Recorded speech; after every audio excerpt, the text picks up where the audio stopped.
विद्यार्थी मित्रांनो, आपण आपलं पहिलं प्रकरण वृद्धी व विकास तत्वे व संकल्पना या प्रकरणाची सुरुवात वृद्धी व विकास संकल्पना नेमक्या काय आहेत त्या बघून करणार आहोत. आपण जर बघितलं विद्यार्थी मित्रांनो, तर आर्थिक वृद्धी, आर्थिक विकास, आर्थिक प्रगती, दीर्घकालीन परिवर्तन या सगळ्या संज्ञांचा उपयोग सर्वसाधारणपणे एकाच अर्थाने करण्यात येतो. परंतु शुम्पीटर आणि श्रीमती उर्सुला हिग्स इत्यादी अर्थशास्त्रज्ञांनी आर्थिक विकास व वृद्धी याच्यात फरक करण्याचा प्रयत्न केला आहे. उर्सुला हिग्स यांच्या मते विकास संज्ञेचा संबंध अविकसित किंवा मागासलेल्या देशांशी आहे, तर आर्थिक वृद्धीचा संबंध विकसित देशांशी आहे. तर शुम्पीटर हे जे अर्थशास्त्रज्ञ आहेत त्यांच्या मते प्रत्यक्षात विकास व वृद्धी या शब्दांचा अर्थव्यवस्थांच्या प्रकारांशी काहीही संबंध नाही. परिवर्तनाचे स्वरूप व कारणे यामुळे या दोन संज्ञांमध्ये फरक केला जातो. आणि सर्वसाधारणपणे आपण जर बघितलं किंवा अगदी सोप्या भाषेत सांगायचं झालं तर अर्थशास्त्रात वृद्धी, आर्थिक वृद्धी व विकास या दोनही संकल्पना एकाच अर्थाने वापरल्या जातात. पण या दोनही संकल्पनांमध्ये मूलभूत असा फरक आहे. अर्थशास्त्रज्ञ मायर व बाल्डविन यांच्या मते ज्या एका दीर्घकालीन प्रक्रियेने एखाद्या अर्थव्यवस्थेचे वास्तव राष्ट्रीय उत्पन्न वाढत जाते त्या प्रक्रियेस आर्थिक विकास असे म्हणतात. तर आर्थिक वृद्धीच्या संदर्भात मॅडिसन हे अर्थशास्त्रज्ञ काय म्हणतात की श्रीमंत राष्ट्रांच्या उत्पन्नातील वाढीची पातळी म्हणजे आर्थिक वृद्धी किंवा आर्थिक वाढ होय. विद्यार्थी मित्रांनो, आर्थिक वृद्धी आणि आर्थिक विकास या दोन संकल्पनांमधील मूलभूत फरक आपण उत्पादन शक्यता वक्राच्या साहाय्याने अजून अभ्यासणार आहोत. तुम्हाला इथे जी आकृती दिसत आहे त्या आकृतीमध्ये अक्ष अक्षावर क्ष वस्तूंचं उत्पादन व अय अक्षावर य वस्तूंचं उत्पादन आपण येथे दाखवलेलं आहे. मग प्रचलित उत्पादन तंत्र व उपलब्ध साधन संपत्तीचा पूर्ण वापर केला जात आहे असं गृहीत धरलं तर क्ष आणि य वस्तूंचं एकत्रितपणे जास्तीत जास्त किती उत्पादन करता येईल याची शक्यता दाखविणारे किंवा दर्शविणारे दोन उत्पादन शक्यता वक्र आपण आकृतीत दाखवलेले आहेत, म्हणजेच ब1 आणि क1. मग जर एखादी अर्थव्यवस्था ब1 बिंदूवर उत्पादन करीत असेल तर ती दिलेल्या मर्यादेत पूर्ण विकसित आहे असं आपल्याला येथे सांगता येईल. तथापि एखादी अर्थव्यवस्था किंवा देश जर ब1 ऐवजी अ1 बिंदूत कार्यरत असेल तर ती अर्थव्यवस्था अविकसित आहे असं आपल्याला इथे सांगता येईल. त्याचं कारण इथे असं आपल्याला सांगता येईल की अशी अर्थव्यवस्था किंवा देश उपलब्ध साधन सामग्री व तंत्रज्ञानाचा पूर्ण वापर उत्पादनासाठी करत नाही. तथापि एखाद्या अर्थव्यवस्थेचा अ1 ते ब1 पर्यंतचा बदल किंवा प्रवास हा आर्थिक विकास सांगता येईल. त्याचप्रमाणे एखाद्या अर्थव्यवस्थेचा ब1 पासून क1 पर्यंतचा प्रवास किंवा वाटचाल आपल्याला आर्थिक वृद्धी किंवा आर्थिक वाढ सांगता येईल. मग विद्यार्थी मित्रांनो, तुम्हाला इथे वृद्धी आणि विकास या दोन संकल्पनांमधला मूलभूत फरक बरेच उत्पादन शक्यता वक्राच्या साहाय्याने आपण आर्थिक वृद्धी आणि आर्थिक विकास या दोन संकल्पनांमधला मूलभूत फरक बघितलेलाच आहे. पण ह्या संकल्पना अजूनही तुमच्या क्लिअर होण्यासाठी आपण अजून काही मुद्दे बघूया की जे आर्थिक वृद्धी आणि विकासामधील फरक जो आहे तो स्पष्ट करतील. मग आता आर्थिक वाढ ही संकल्पना प्रामुख्याने विकसित देशांच्या संदर्भात वापरली जाते, तर आर्थिक विकास ही संकल्पना विकसनशील देशांच्या संदर्भात मांडली जाते. मग प्रोफेसर बोने हे जे अर्थशास्त्रज्ञ आहेत त्यांच्या मते आर्थिक वाढ किंवा वृद्धी ही आपोआप घडून येणारी प्रक्रिया आहे, तर आर्थिक विकासासाठी दिग्दर्शन व नियंत्रणाची नितांत आवश्यकता असते. त्याचबरोबर प्राध्यापक शुम्पीटर हे जे अर्थशास्त्रज्ञ आहेत ते काय सांगतात की स्थिर अर्थव्यवस्थेत खंडित व स्वेच्छेने अचानक झालेला बदल म्हणजे आर्थिक विकास होय. तर आर्थिक वृद्धीची प्रक्रिया संथ, क्रमशः व दीर्घकालीन असते. त्यानंतर जॉन फ्रीडमन हे जे अर्थशास्त्रज्ञ आहेत ते काय सांगतात की अर्थव्यवस्थेच्या मूळ रचनेत बदल न होता तिच्या एका किंवा अनेक क्षेत्रात झालेला विस्तार म्हणजे आर्थिक वृद्धी होय. तर आर्थिक विकासाच्या प्रक्रियेत अर्थव्यवस्थेतील नाविन्यपूर्ण बदलांमुळे तिच्या समाज रचनेत मूलभूत स्वरूपाचा बदल घडून येतो.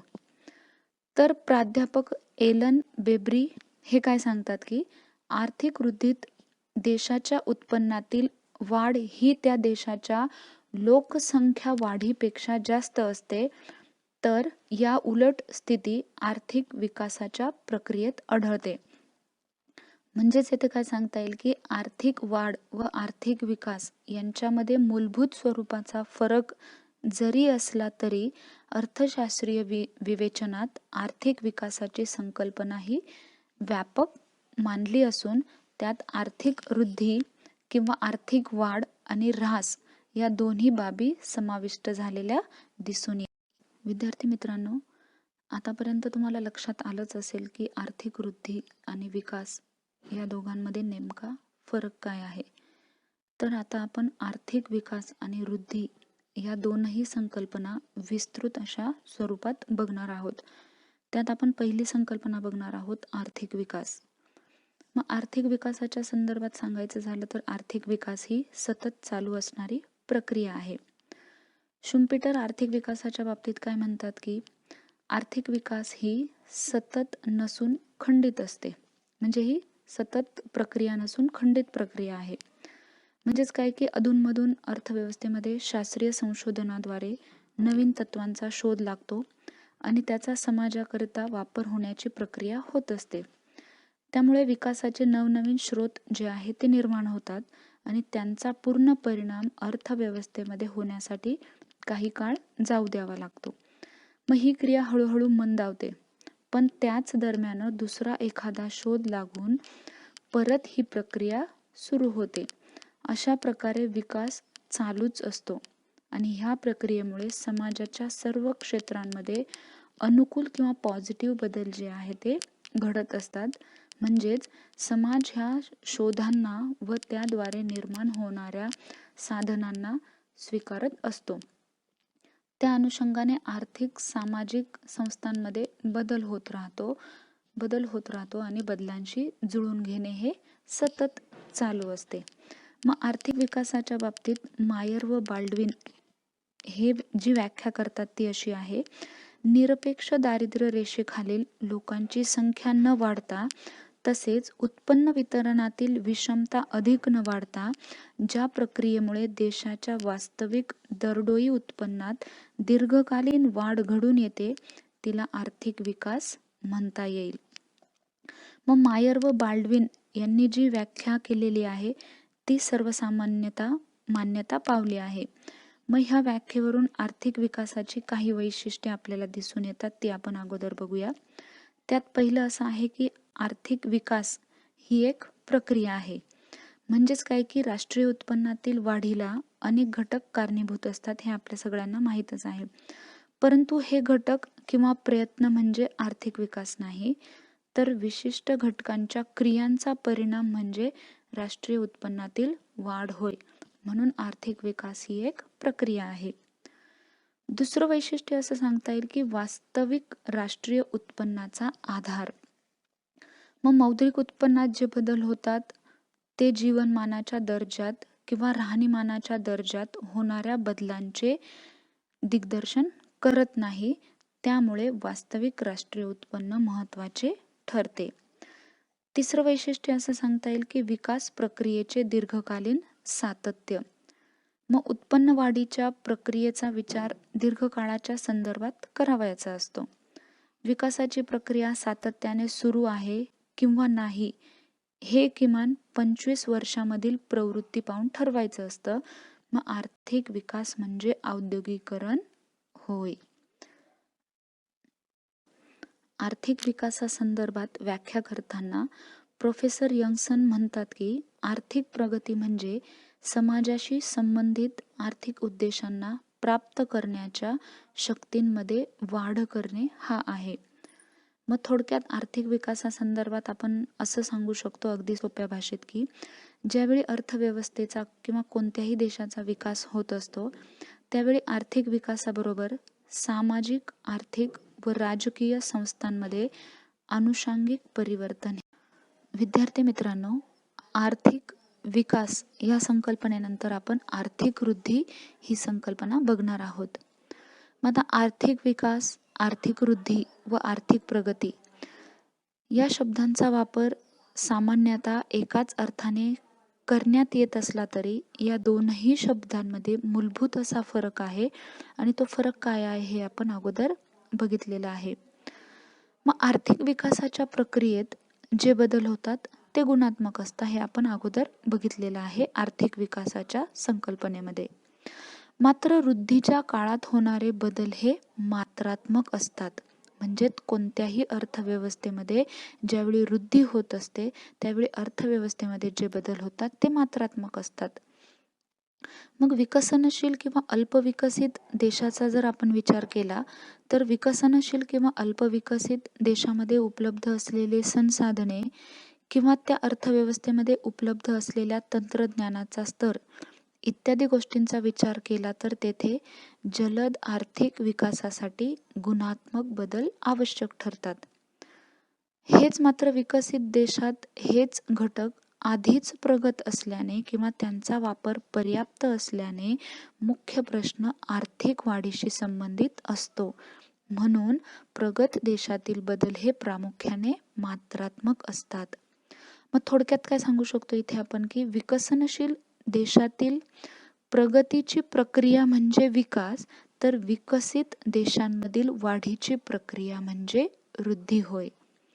मग आर्थिक वृद्धीच्या संदर्भात व्याख्या करताना शुम्पीटर काय सांगतात की वृद्धी म्हणजे अर्थव्यवस्थेत दीर्घकाळात संथपणे व सातत्याने होणारा बदल होय. मग बचत दर व लोकसंख्या यामध्ये जी सामान्य वाढ घडून येते त्यामुळे वृद्धीमध्ये. विद्यार्थी मित्रांनो, आर्थिक वृद्धी म्हणजे काय हे थोडक्यात जाणून किंवा समजून घेतल्यानंतर आपण आर्थिक वृद्धीचे निर्देशक किंवा वैशिष्ट्य बघणार आहोत.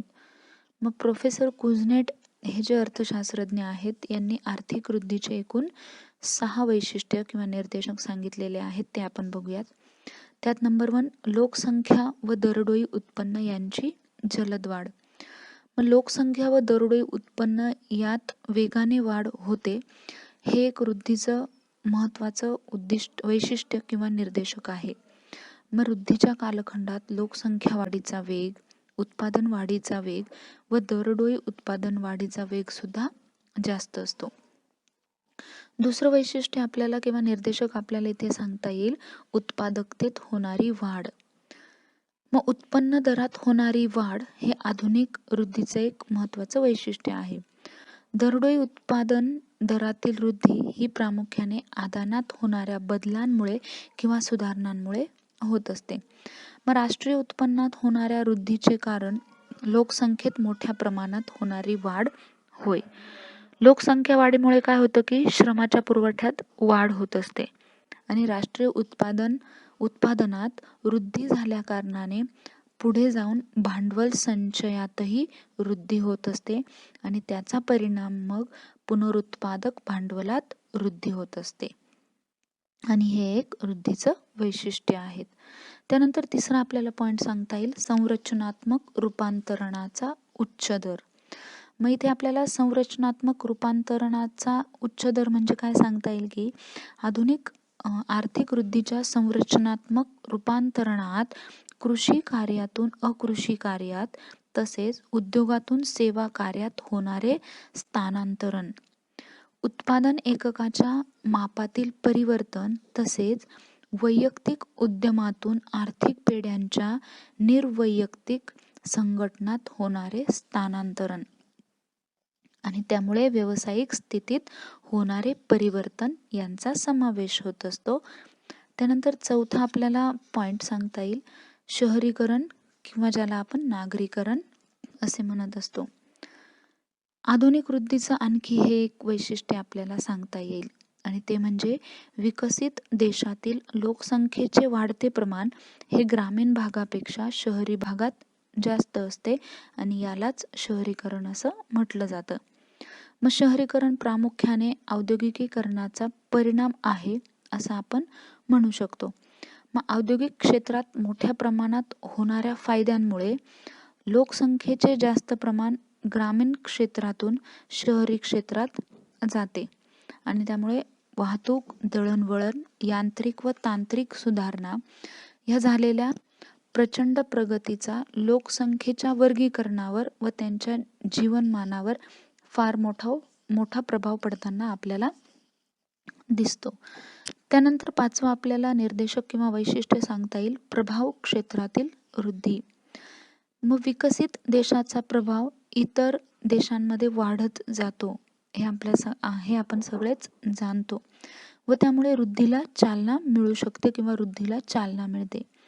मग आधुनिक काळात वाहतूक व दळणवळण ह्यात झालेल्या क्रांतिकारक प्रगतीमुळे विकसित देश आपले प्रभाव क्षेत्र वाढू शकते आणि तांत्रिक ज्ञानाच्या आदान प्रदानासाठी विविध देश परस्परांवर अवलंबून आहेत.